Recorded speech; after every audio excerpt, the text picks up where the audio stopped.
Patients can be assessed and treated for low T levels quickly and effectively with regular testosterone injections. Now 62, he has more energy, has started a new business, and says the depression is gone. A man may experience a rapid increase in energy and an improved mood. So what is your secret? How are you doing this at nearly 70 years old? Odds are you've seen the ads and you've seen this man, Jeffrey Life. He claims testosterone therapy, along with diet, exercise, and other supplements and treatments, is a fountain of youth of sorts. Our Movember campaign continues today with testosterone therapy. The advertising touts promises of increased muscle tone, energy, and sex drive. The ads are hard to miss, but many men wonder, is it all hype? Is it safe? What are the side effects? We have the experts here to clear it all up for us this morning. Bill Moore is here from Advanced Skin Fitness to explain what testosterone therapy is exactly. Dr. Stephen Reeder is here to discuss the benefits he believes of this therapy. And Dr. Michelle Ho has a look at some of the risks and a word of caution. So thank you all for being here this morning. And Bill, I know the ads are hard to miss. You're in a business where you tout the benefits of testosterone therapy. What are you seeing from men who are coming in? What are they looking for? Just like I heard you announce earlier, I've had men that have come in that have gotten promotions from their jobs. They've saved their marriage. They've reduced their or eliminated their type 2 diabetes. They've increased their muscle mass. They have the ability to get up off the sofa and enjoy life again. So that lower testosterone level in many ways has caused any number of issues or problems for them, you believe. And Dr. Reeder, you believe that as well. Are there any risks associated with this? Because when I read the literature, I see there's a word of caution about the potential for increased testosterone levels after a certain age to maybe promote prostate cancer, which of course is something we want to avoid. There have been many studies now in the last 10 years.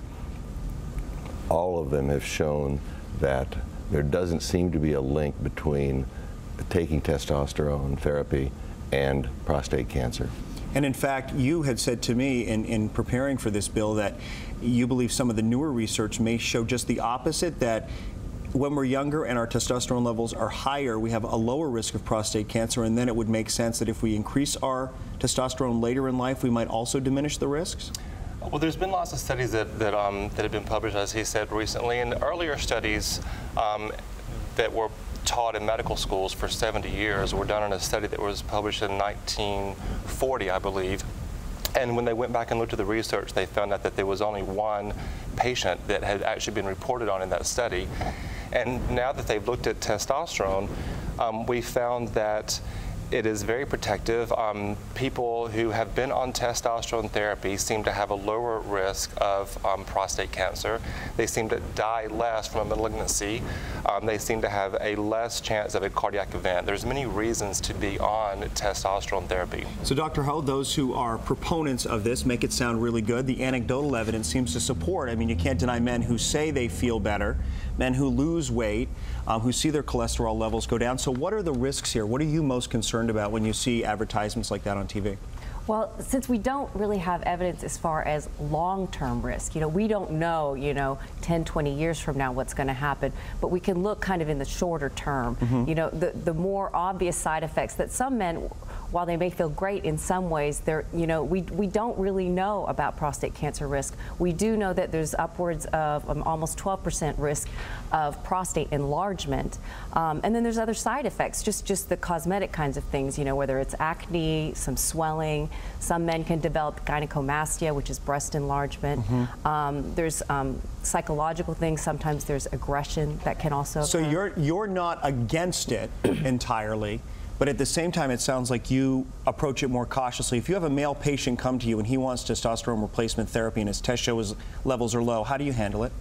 Well, truly, I have to be honest, I usually do refer out to specialists, but there are certainly instances where it's definitely indicated. I think I would just say, again, we've already stressed this today, proceed with caution. It's not for everybody. And I think as long as you're talking with your primary care doctor and getting good feedback about you yourself, it's certainly something to talk about. Well, it would certainly seem like practitioners like you, Bill, and Dr. Reeder are now introducing this to more men, and so perhaps over the long term we'll begin to understand more the benefits and the side effects of it.